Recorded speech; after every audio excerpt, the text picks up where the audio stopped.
அனைவருக்கும் இனிய வணக்கம். இன்றைய பதிவாக நாம் காண இருக்கும் தலைப்பு உத்தியோக மாற்றம் மற்றும் திருமணம் எப்போது நடக்கும்.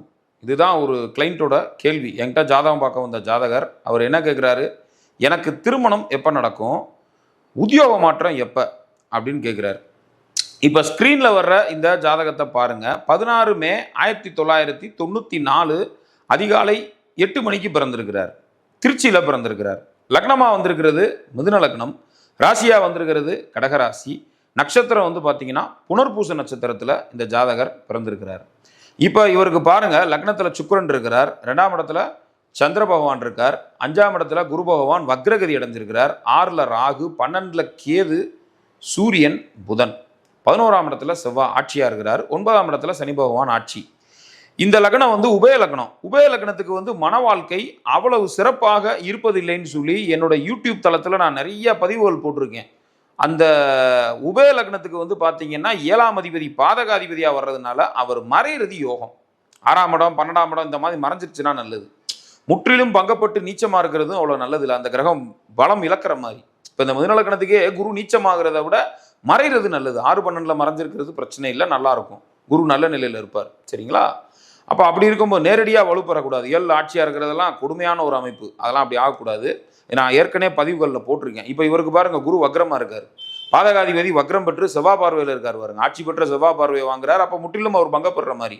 அப்போ இவருக்கு நல்ல பொண்டாட்டியை கொடுத்துருவார், அதில் சந்தேகம் இல்லை. அப்போ மன வாழ்க்கை நல்லா இருக்குது, பிரச்சனை இல்லை. இவருக்கு இப்போ நடந்துகிட்டு இருக்கிறது என்ன, புதன் திசை நடந்துகிட்டு இருக்கு. ஏற்கனவே புதன் இருக்கிற வீட்டில் யார் இருக்கா பாருங்க, கேது இருக்காரு, சூரியன் இருக்காரு. புதனும் சுக்கிரனும் பரிவர்த்தனை வேற. புதன் போய் ரிஷபத்திலையும் சுக்கிரன் போய் மிதுனத்திலையும் உட்காந்துருக்கு. ஸோ லக்னாதிபதி 12ஆம் அதிபதி தங்களுக்குள் பரிவர்த்தனையாகி நட்பு கிரகங்கள். ஸோ நட்பு கிரகங்கள் 2 பேரும் பரிவர்த்தனை அடைகிறது யோகம். அப்போ பிரச்சனை இல்லை, இந்த ஜாதகர் நல்லா இருக்கிறார், பிரச்சனை இல்லை. லக்னத்தை குரு பார்க்கிறார், லக்னத்தில் சுக்கிரன் உட்காந்துருக்கார், லக்னம் நல்லா ஸ்ட்ராங்காக இருக்குது. அப்போ ஜாதகர் எதையும் தாங்கும் எதையும் என்று சொல்லக்கூடிய அமைப்பில் ஜாதகர் நல்லா இருக்கிறார். லக்னம் சுபத்துவமாக இருக்குங்கும் போது அடிப்படை தேவைகளுக்கு இந்த ஜாதகருக்கு பஞ்சமே இல்லை, நல்லா இருக்கிறார், அதுலலாம் பிரச்சனை இல்லை.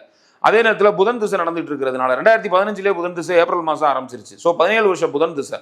அப்போ கிட்டத்தட்ட வந்து இவருக்கு பாருங்க, புதன் திசை ஆரம்பிச்சு இப்போ வரையும் போயிட்டு இருக்கு. இப்போ புதன் திசையில் செவ்வாய் புத்தி போயிட்டு இருக்கு. அப்போ இவருக்கு கடன் இருக்கான்னு கேட்குறேன். ஆமாங்கிறாரு, கடன் இருக்கு சார் அப்படிங்கிறாரு. புதன் திசை பொதுவாகவே எல்லாத்துக்கும் கடன் இருக்கும்.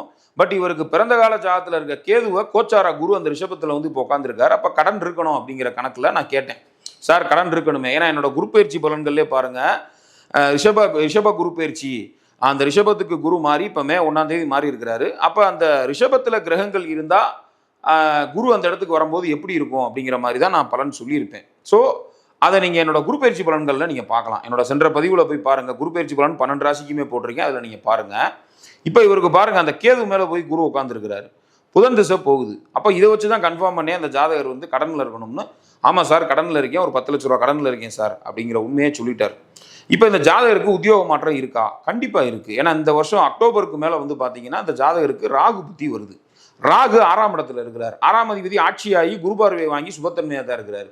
அப்போ கண்டிப்பான முறையில் செவ்வாய் புத்தியை விட இப்போ இந்த ராகு புத்தி நல்லா இருக்கும். ஏன்னா செவ்வாய் வீட்டில் தான் ராகு இருக்கார், இருந்தாலும் அது 6ஆம் இடம். 6ஆம் இடம் என்பது உத்தியோகஸ்தானம் இல்லையா? கண்டிப்பாக உத்தியோகஸ்தானம். ராகு அங்கே வர்றாருன்னா கண்டிப்பாக இடமாற்றத்தை கொடுக்கணும், தொழில் மாற்றத்தை கொடுக்கணும், உத்தியோக மாற்றம் ஏதாவது ஒன்று நடக்கணும்.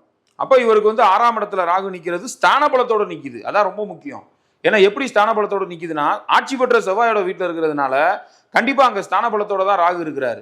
அப்போ கண்டிப்பாக அந்த ராகு வந்து இவருக்கு நல்ல பலன் தான் கொடுப்பாரு, உத்தியோகத்தில் மாற்றம் உண்டு.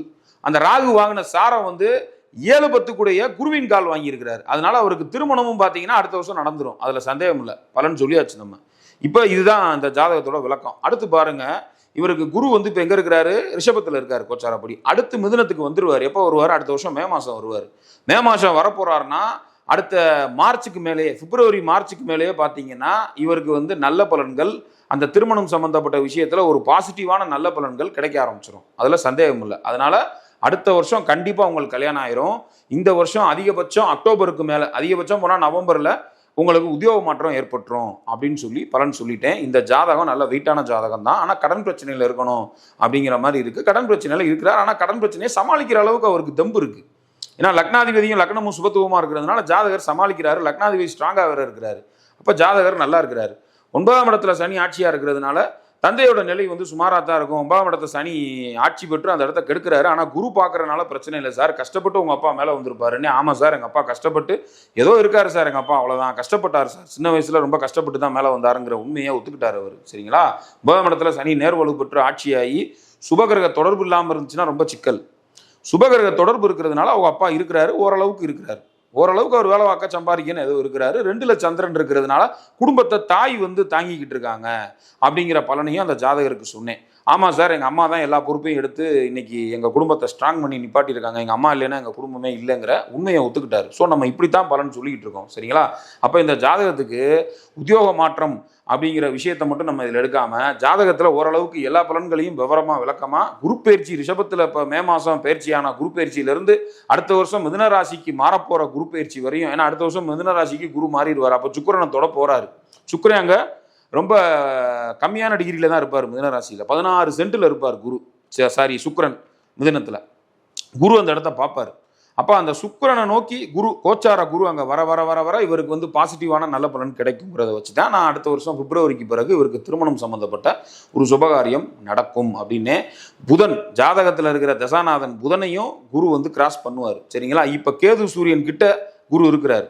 சரிங்களா? கார்த்திகை நட்சத்திரத்தில் இருக்கார்ல, புதன் வந்து 18 டிகிரியில் இருப்பார் அவருக்கு. சரிங்களா? அப்போ கண்டிப்பாக அந்த புதனை குரு தொடும்போது கண்டிப்பாக ஒரு நல்ல பலன் கிடைக்கும்.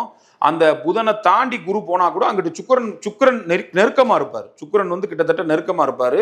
அந்த சுக்கிரனை குரு வந்து தொடுவார். அப்போ அந்த புதனையும் சுக்கிரனையும் குரு தொடுற காலம் வந்து பார்த்தீங்கன்னா ரொம்ப நாள் இல்லை. இந்த வருஷம் அதிகபட்சம் போனால் மே மாதம்னா மே ஜூன் ஜூலைக்கு அப்புறம் ஆகஸ்ட்டுக்கு அப்புறம் கண்டிப்பான முறையில் அடுத்த வருஷம் இந்த வருஷம் ஆகஸ்ட்டுக்கு அப்புறம் புதன் மேலே குரு போவார். அப்புறம் அங்கிட்டு ஒரு 3-4 மாதத்துக்கு அப்புறம் அந்த சுக்கிரன் கிட்ட குரு போகிற காலம் அடுத்த வருஷம் பிப்ரவரிக்கு மேலே பார்த்தீங்கன்னா கண்டிப்பாக இந்த ஜாதகத்துக்கு வந்து ஒரு சுபகாரியம் நடந்தே தீரணும் அப்படிங்கிற விதி இந்த ஜாதகத்தில் இருக்குது. ஸோ நாடி முறைப்படியும் அதே நேரத்தில் பாரம்பரிய முறைப்படியும் நம்ம இந்த ஜாதகத்தை பற்றி விவரமாக விளக்கமாக தெள்ள தெளிவாக நம்ம எடுத்தாச்சு பலன்கள் வந்து. இந்த பதிவு சார்ந்த சந்தேகங்கள் இருந்தால் தாராளமாக என்னை நீங்கள் தொலைபேசியில் தொடர்பு கொண்டு நீங்கள் அந்த ஆலோசனை கேட்கலாம். அதாவது இந்த ஜாதகத்தை பற்றி உங்களுக்கு ஏதாவது புரியலன்னா கேட்கலாம். மற்றபடி தனிப்பட்ட ஜாதகங்கள் பார்க்கணும்னா கட்டணம் உண்டு. ஸ்க்ரீனில் என்னோட கான்டாக்ட் நம்பர் வருது. சரிங்களா? அதுதான் என்னோட வாட்ஸ்அப் நம்பர். சரிங்களா? அதில் நீங்கள் தாராளமாக என்னை தொடர்பு கொள்ளலாம், ஜாதகம் பார்க்கலாம். சரிங்களா? சேனல் பிடிச்சிருந்தா லைக் பண்ணுங்கள், ஷேர் பண்ணுங்கள், சப்ஸ்கிரைப் பண்ணுங்கள். நன்றி, வணக்கம்.